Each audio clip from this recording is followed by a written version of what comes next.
नमस्कार, सुधीर हाजिर है और आप देख रहे हैं विवेक मीडिया। और पिछली बार हमने डॉक्टर सपना साहिबा जी से बातचीत की थी बांझपन के विषय में, निसंतानता के विषय में और भी अन्य स्त्री रोगों के बारे में चर्चा की थी। खून की कमी होना, आज इस विषय पर, इस टॉपिक पर हम बातचीत करेंगे कि जो हमारी माताएं बहनें हैं गर्भ अवस्था के दौरान यदि वो एनीमिया से ग्रसित हैं, खून की कमी से पीड़ित हैं, तो क्या-क्या मुश्किलों का सामना उन्हें करना पड़ सकता है। देखिए, अगर अनीमिया से ग्रसित हैं, तो अनीमिया अगर थोड़ा है, मतलब 9 से 7 ग्राम के बीच में है, तो हम उसको खून के इंजेक्शन लगा के बढ़ा सकते हैं। उसके में उस असर क्या पड़ेगा बच्चे के ऊपर कि बच्चे की ग्रोथ कम हो जाएगी। बच्चे के पास क्योंकि खून कम है तो प्रोटीन कम पहुँचेगा, जी, तो उसका जो मांस बनता है वो कम बनता है, तो बच्चे का वज़न नॉर्मल से कम रहेगा। जी। दूसरा है कि बच्चा जितना विकसित होना चाहिए, उतने समय का विकसित नहीं होगा। सपोज़ वो अगर इस समय 35 सप्ताह का होना चाहिए, तो जब हम सोनोग्राफी कराएँगे तो उसमें बच्चा 32-33 या 34 सप्ताह तक का ही दिखेगा, पूरे जी। 35 सप्ताह का नहीं आएगा क्योंकि सारे अंगों की ग्रोथ कम हो गई है, लीवर कम बढ़ रहा है, किडनी कम बढ़ रही है बच्चे की, तो उसका पूर्णतया विकास नहीं हुआ जैसा होना चाहिए। यही चीज़ जब वो बच्चा 10 साल, 20 साल का होगा, तो उसके अंदर डायबिटीज़, हाइपरटेंशन, शुगर की बीमारी, बीपी की बीमारी जल्दी होने की जी, संभावनाएँ जी। रहेंगी। जो ये आजकल कम उम्र में हार्ट अटैक आते हैं, ये उन्हीं बच्चों को जो प्रेगनेंसी में कभी दिक्कत रही होगी, जी। जल्दी आते हैं। तो इसीलिए हम अगली पीढ़ी को स्वस्थ बनाने के लिए माँ को स्वस्थ रखना ज़रूरी है। इसीलिए तो हम हर महीने प्रेग्नेंट औरत की जाँच करते हैं कि खून की कमी तो नहीं हो रही है, चेक करने के लिए।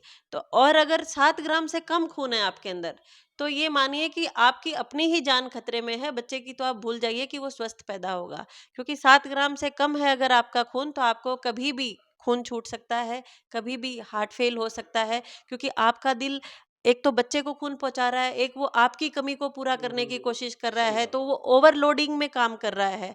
तो अपनी लिमिट से अधिक काम करने में डिलीवरी के दौरान जब दर्द आएँगे, तब हार्ट फेल होने का खतरा रहता है। तो इसीलिए अपनी जान को जोखिम में ना डालें। अगर आपके अंदर खून की कमी है, तो अपना इलाज जल्द से जल्द लें। जी, बिल्कुल डॉक्टर साहिबा जी, बिल्कुल ठीक फ़रमाया आपने कि खुद को तो खतरा होता ही है, साथ में नवजात शिशु जो पैदा होने वाला है, उसको भी खतरा होता है। जी हाँ, ये कार्यक्रम आ पहुँचा है अंतिम पड़ाव पर और ये मेरा अंतिम सवाल है इस एपिसोड का डॉक्टर सपना जी के साथ। डॉक्टर सपना जी, आपने ये तो बताया कि खान-पान की वजह से खून की कमी हो जाती है हमारी माताओं-बहनों में, लेकिन क्या कुछ और भी कारण हैं जिनकी वजह से माताओं-बहनों को शरीर में खून की कमी हो जाती है?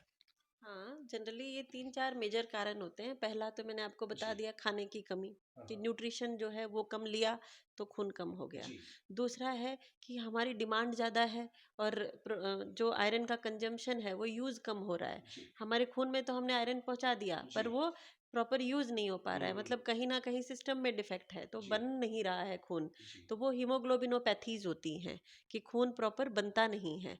तो वो जेनेटिक डिसऑर्डर्स की वजह से होता जी, है, जैसे कि थैलेसीमिया है, सिकल सेल एनीमिया है। जी, तो ये इस टाइप के होते हैं कि बन ही नहीं रहा है, हमारे पर्याप्त हीमोग्लोबिन है, मतलब आयरन पर्याप्त है अंदर, पर खून कम बन रहा है, जी, या वो जो बन रही हैं सेल्स वो सही नॉर्मल सेल नहीं बन रही हैं, जी, डैमेज सेल बन रही जी, हैं। जी, तीसरा कारण होता है अनीमिया ऑफ क्रॉनिक डिसीज, मतलब कोई लंबी बीमारी है जैसे लीवर की या किडनी की बीमारियां जो होती हैं, इन बीमारियों के अंदर भी खून कम हो जाता है। हुँ, जैसे सपोज कीजिए किसी को लंबे समय से, ठीक है, टीबी है, लंबे समय से डायबिटीज़ है, लंबे समय से हाइपरटेंशन है, तो उसका जो सिस्टम है, उसका मेटाबॉलिज्म गड़बड़ा जाता है, जिसकी वजह से हर सिस्टम के ऊपर असर पड़ता है। तो जहाँ खून बन रहा है वो हमारी हड्डियां हैं, वहाँ पे भी फर्क पड़ता है, तो बोन मैरो के अंदर प्रोडक्शन कम हो जाता है, उसकी वजह से भी अनीमिया होता है। तो इन सब चीज़ों की हम जांच कैसे करें? जांच करने के लिए अपने को सबसे पहले सीबीसी और एक पेरिफेरल ब्लड स्मीयर करवानी होती है। पेरिफेरल ब्लड स्मीयर में हमें ये पता चल जाता है कि क्या वो नॉर्मल प्रकार की सेल बन रही हैं या वो कुछ डिफरेंट प्रकार की सेल बन रही हैं। अगर उनका साइज शेप में गड़बड़ है, तो हम अगली जांच करवा लेते हैं, एचपीएलसी होती हैं। हेमाटोलॉजिस्ट के पास पेशेंट को भेज देते हैं। हेमाटोलॉजिस्ट आगे बोन मैरो स्टडी करके बाकी जो हीमोग्लोबिनोपैथी हैं उनका पता लगा लेते हैं। तो ऐसे अगले अगले स्तर के ऊपर वो शुरुआत होती है एक सीबीसी की जांच से। ठीक है। ऐसे ही अनीमिया एक कारण होता है कि अनीमिया एक ब्लड का कैंसर की वजह से भी हो सकता है, जिसको हम ल्यूकीमिया कहते हैं। वो ब्लड कैंसर भी इस सीबीसी की रिपोर्ट से ही डायग्नोस हो जाता है, जिसके अंदर सीबीसी, डब्ल्यूबीसी, प्लेटलेट तीनों का लेवल ही गिर जाता है। जब हम 2-3 बार रिपीट कर करके देखते हैं पेशेंट में खून की कमी है और ये जो जाँच है, ये बार-बार कम दिखा रही है, तो हमें ज़रूर हेमेटोलॉजिस्ट को मरीज़ तुरंत रेफ़र करना चाहिए और आगे की जाँच से हम कैंसर का समय पे पता लगा सकते हैं। समय पे पता लग गया तो समय पे इलाज हो सकता है। बोन मैरो ट्रांसप्लांट के थ्रू हम इस बीमारी से भी लड़ सकते हैं। इसीलिए आप सबसे अपील है, अगर आपको लगता है कि चक्कर आ रहा है, पैरों पे सूजन है, कभी-कभी सांस लेने में दिक्कत होती है, चिड़चिड़ापन ज़्यादा है, नींद ज़्यादा आ रही है, चक्कर लगता है कि बीपी लो हो रहा है।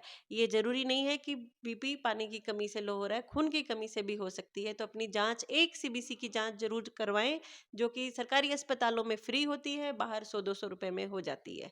डॉक्टर सपना जी, आपने अपना कीमती समय हमें दिया, उसके लिए बहुत-बहुत धन्यवाद। Thank you.